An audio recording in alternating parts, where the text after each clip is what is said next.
جیسا کہ آپ کو معلوم ہے کہ ہمارے پاس مدینہ طیبہ سے ایک مہمان تشریف لا رہے ہیں اور ساتھ ساتھ ایک بچے کی ختم قرآن کی تقریب بھی ہے، تو یہ دونوں باتیں بڑی ہی باعث برکت ہیں۔ مدینہ طیبہ کی نسبت بھی بہت بڑی باعث برکت ہے۔ کوئی بھی چیز دنیا کے کسی ملک میں بنتی ہے، کپڑا ہو، کوئی چیز ہو، لیکن وہ مدینہ طیبہ چلی جاتی ہے، وہاں بازار میں بکتی ہے، لوگ وہاں سے حج عمرے والے زائرین لے کے جاتے ہیں، تو لوگ کیا کہتے ہیں، یہ چیز کہاں سے آئی ہے؟ مدینہ طیبہ سے، حالانکہ وہ مدینہ میں بنی نہیں ہوتی، دنیا کے کسی ملک میں کسی کونے میں بنی ہوتی ہے۔ پاکستان سے چیزیں وہاں جاتی ہیں، دنیا کے دوسرے ملکوں سے جاتی ہیں، لیکن حج عمرے والے وہاں سے خرید کرتے ہیں تو ان کو تبرک کے طور پر، برکت کے لیے کہ مدینہ کی ہوا لگ گئی ہے، مدینہ کی فضا ان کو نصیب ہو گئی ہے۔ مدینہ کی ایک ایک چیز باعث برکت ہے، چاہے وہ غیر ذوی العقول چیزیں ہیں، درخت ہیں، پرندے ہیں، جانور ہیں، پتھر ہیں، مٹی ہے۔ تراب المدینۃ شفاء، مدینہ کی مٹی میں بھی اللہ نے شفا رکھی ہے، مدینہ کی ہوا اور فضا میں بھی اللہ نے شفا رکھی ہے۔ تو جو نبی پاک صلی اللہ علیہ وسلم کے عاشق ہیں، حضور صلی اللہ علیہ وسلم کے سچے سچے محبت کرنے والے لوگ ہیں، تو وہ مدینہ کی نسبت پر مر مٹتے ہیں، مدینہ کی نسبت پر جان دیتے ہیں۔ تو آج ہمارے پاس اللہ تبارک و تعالی کی رحمت سے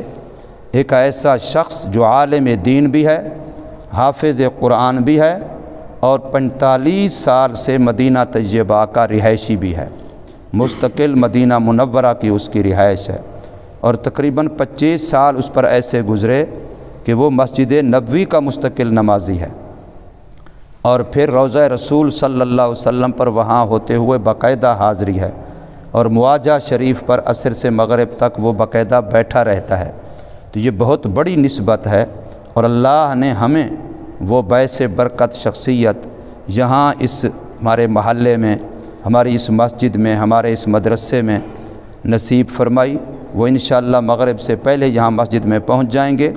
اور مغرب کی نماز یہاں با جماعت ادا فرمائیں گے، اور مغرب کی نماز کے بعد سنت و نفلوں سے فارغ ہو کر کے کچھ دیر وہ نصیحت فرمائیں گے، چند منٹ کے لیے ملفوظات اور ارشادات فرمائیں گے جو ہم سنیں گے انشاءاللہ، اور اس کے بعد پھر قرآن مجید کا ختم ہوگا، اور پھر انشاءاللہ دعا ہوگی، اور دعا کے ساتھ انشاءاللہ پھر تبرک اور لنگر بھی ہوگا۔ تو اس لیے سارے احباب، سارے دوست اس موقع کو غنیمت سمجھ کے، اپنے لیے سعادت سمجھ کے، کہ ایسے موقع ہر وقت نہیں ملتے، زندگی میں بار بار نہیں ملتے، مدینہ طیبہ کے لیے ہم ترستے ہیں، ہر وقت دعائیں مانگتے ہیں، تو اللہ تبارک و تعالی ایک شخص کو جو عالم بھی ہے، حافظ بھی ہے، نیک آدمی بھی ہے، بزرگ بھی ہے، اور مخدوم العلماء ہے، مخدوم العلماء ہے، محبوب الصلحاء ہے، اور امام الانبیاء محمد الرسول اللہ صلی اللہ علیہ وسلم کے پڑوس میں رہنے والا ہے، ساکن جوار امام الانبیاء ہے۔ تو اس لیے ہمیں اس موقع کو غنیمت سمجھ کے ان کی زیارت بھی کرنی چاہیے، مصافحہ بھی کرنا چاہیے، اور ان سے دعائیں بھی لینی چاہیے، اور ان کی نصیحتیں، ارشادات اور مواعظ بھی سننے چاہیے۔ اللہ تبارک و تعالی ہمیں یہ نعمت نصیب فرمائے، اور اس کے پورے پورے فیوزات، برکات، انوارات اللہ پاک ہمیں نصیب فرمائے۔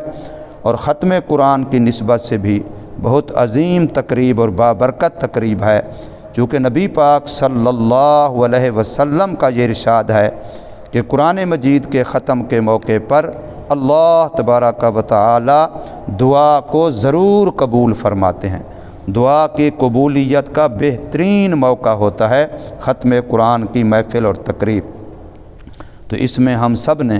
بھرپور شرکت کرنی ہے، اور اس موقع سے بہترین فائدہ اٹھانا ہے۔ اللہ تبارک و تعالی ہمیں نصیب فرمائے اور ہمارے لیے اپنی رحمتوں کے، برکتوں کے، خیروں کے دروازے کھول دے، اور اس موقع پر جو ہم دعا کریں اللہ پاک ان کو قبول فرمائے، پوری امت کے حق میں قبول فرمائے، ساری انسانیت کے حق میں قبول فرمائے، پورے محلے اور پورے علاقے کے حق میں قبول فرمائے، تمام مردوں، عورتوں، بچوں، بوڑھوں کے حق میں قبول فرمائے، اور اللہ پاک اس کی برکت سے رزق کے دروازے کھول دے۔ ہمارے ملک کے جو اس وقت معاشی طور پر حالات ہیں، مہنگائی کا کمر توڑ ایک سیلاب ہے، اللہ اس مصیبت سے ہمیں نجات دے، اور جو سیاسی طور پر رسا کشی ہے اور ملک افراتفری کا شکار ہے،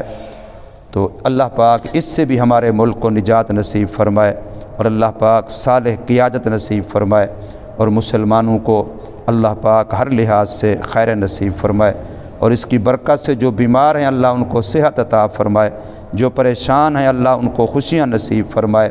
جو حاجت مند اور ضرورت مند ہیں اللہ ان کی حاجتیں ضرورتیں اپنے غائب کے خزانوں سے پوری فرمائے، اور ہر مسلمان کے دل میں جو بھی نیک تمنائیں ہیں، اچھی خواہشیں ہیں، اچھی چاہتے ہیں، جس مرد عورت کے دل میں، بچے بوڑھے کے دل میں جو بھی اچھے نیک جذبات اور احساسات ہیں، اللہ ان کو بھی اپنے خزانے میں پورا فرمائے، اور وہاں سے اللہ پاک ان کو عطا فرمائے۔ اللہ تبارک و تعالی ہمارے لیے اس موقع کو سعادت اور دنیا آخرت کے لیے ذخیرہ آخرت بنائے۔ وما علینا الا البلاغ۔